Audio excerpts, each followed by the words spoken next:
Lord Chancellor, esteemed guests, ladies and gentlemen, thank you all for being here. Before arriving here this evening, Lord Chancellor, you handed Her Majesty the Queen her speech at the State Opening of Parliament, a prestigious event attended by the most powerful and influential people in this land. It must have been an excellent rehearsal for this evening. Welcome everyone to what is usually the presidential luncheon, but we have accommodated for the opening of Parliament, and so this is the first CILEx presidential dinner, and it is good to see you all. And may I welcome you to this fine example of government capital spending. Christchurch, built as a result of the 50 New Churches Act of 1711, cost the taxpayer £40,000 and was described as one of the most absurd piles in Europe. Parliament built this church because at the time, they feared that godless thousands were without adequate church provision outside the City of London, and that large numbers of French Huguenots and other nonconformists were moving into Spitalfields and bringing their dissident worshipping ways with them. Controversial capital projects, demands for regional investment, the supposed threat from immigration. In 300 years, some things never change. I was very pleased this evening to present the CILEx Pro Bono Award to Saria Bashir, and congratulations to Saria and all those who were nominated to this award.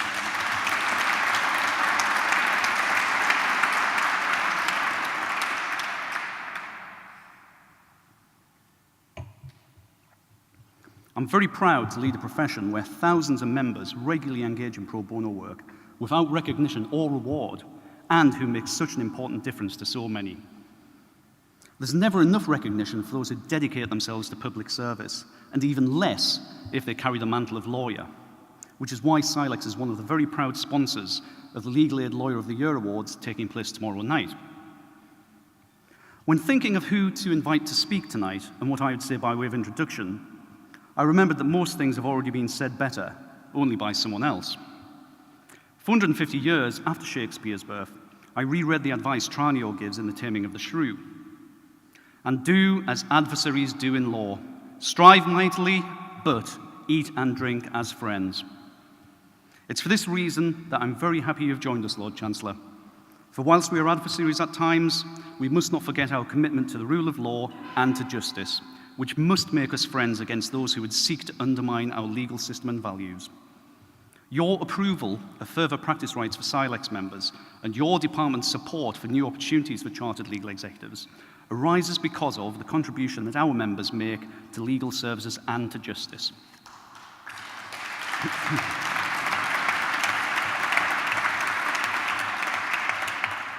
Your colleagues in government have also been making positive strides in promoting apprenticeships, something we have championed for years. Currently, more than 140 CILEx apprentices are employed by 40 organisations, including law firms, local authorities, and the BBC. We expect this number will more than double over the next year, as both businesses and aspiring legal apprentices will see the benefit of the hands-on vocational training CILEx delivers. We even have one of our apprentices, Ryan Wise, here this evening. Until recently, though, apprentices like Ryan could not have looked forward to a career where they practiced on an equal footing with other legal professionals. Chartered legal executives were bound by regulation and red tape that prevented us from serving our clients, our employers, and our duties to the fullest of our abilities. With thanks to the Legal Services Board and your department, Lord Chancellor, apprentices like Ryan and all other CILEx members can now look forward to being able to practice and compete on an equal footing with other legal professionals from next year.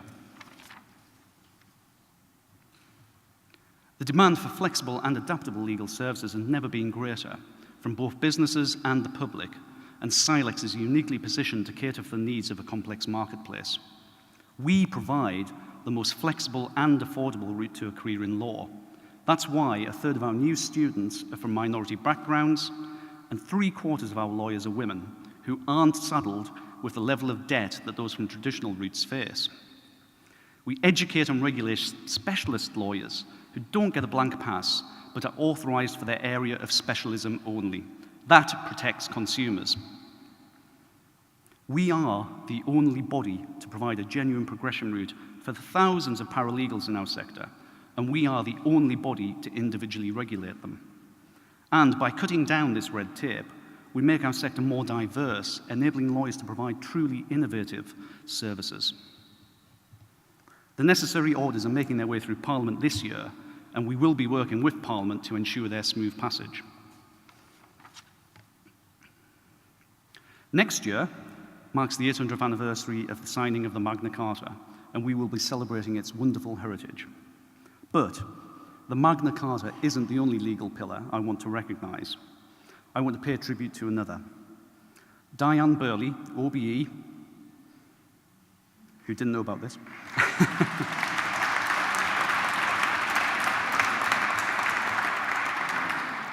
as many of you are aware, this will be Diane's last dinner as Chief Executive of CILEx, as she is retiring at the end of the year, having led CILEx for the past 15 years.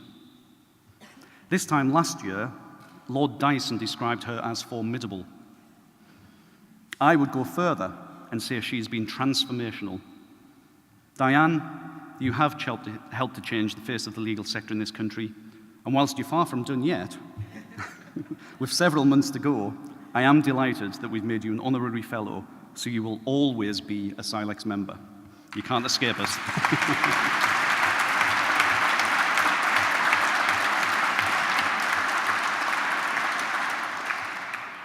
Long after Magna Carta, I look at the legal sector today, one that Diane and hundreds of other leaders helped to shape, and I see professionals who went to university, who studied in their own time, or who became apprentices.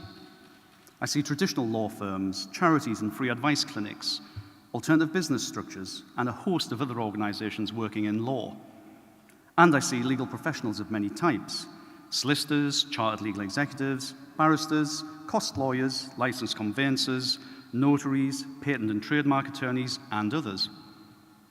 The modern legal sector is becoming a more diverse place.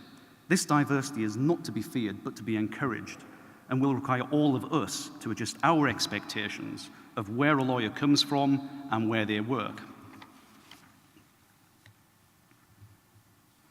We have all fought hard to maintain the principles of accountability and justice, whose seeds were sown in that great charter. Our commitment to those principles is the motivation behind our disagreements, Lord Chancellor, because of the changes you have made to the fundamental pillars that make up our justice system. Last month, Adam Wagner described the UK's legal system as like the scene where Gulliver wakes up to find he is bound by hundreds of tiny little ropes. In the UK, those in power are also bound by tiny ropes, woven over centuries to prevent them oppressing the people. Legal aid, the NHS of justice, is one of those ropes, and it is fraying. We've said it publicly before that with efficiencies to be made and falling crime rates, the cuts to criminal legal aid were unnecessary and the consequences potentially dire. Legal aid is one of the many ropes that make up the safety net of our justice system, and judicial review another. In many societies today on this globe, citizens who have been wronged by their government aren't able to bring them to account without fear of reprisals or penalties. I believe that in this country, the fear of financial penalty may become too great, and that too many cases will be decided before they're even heard. Having a means of recourse is critical to a just society, and if only the wealthy feel they can benefit from it, then that is as bad as not having one at all. I truly believe that we will see miscarriages of justice if our citizens face unnecessary restriction when scrutinizing their public bodies. I must also address the changes made to personal injury, an area in which many of our members work and in which I and several of my fellow council members specialise on both sides of the fence. Due to the changes implemented last year, an injured person now has to pay costs, so is not able to be put back in the position they would have been had the accident not occurred. The only beneficiary of this change is the insurance industry. When we met Lord Chancellor last year, I gave you details of a typical third-party capture case. A retired lady who had never had an accident before, the third-party insurer told her they would look after her, and there was no need to involve a lawyer. They made an offer of £3,500, but didn't say to get legal advice and didn't explain how they came up with that figure. Thankfully, she did seek legal advice, and we agreed a settlement of almost £13,000, the true value of the claim. It was clear they had tried to take advantage of a vulnerable person in this case. My colleagues in this field can all recount similar experiences. We wholeheartedly believe that the government needs to focus on the individual man and woman on the street, and not on skewing the system in favour of the insurers.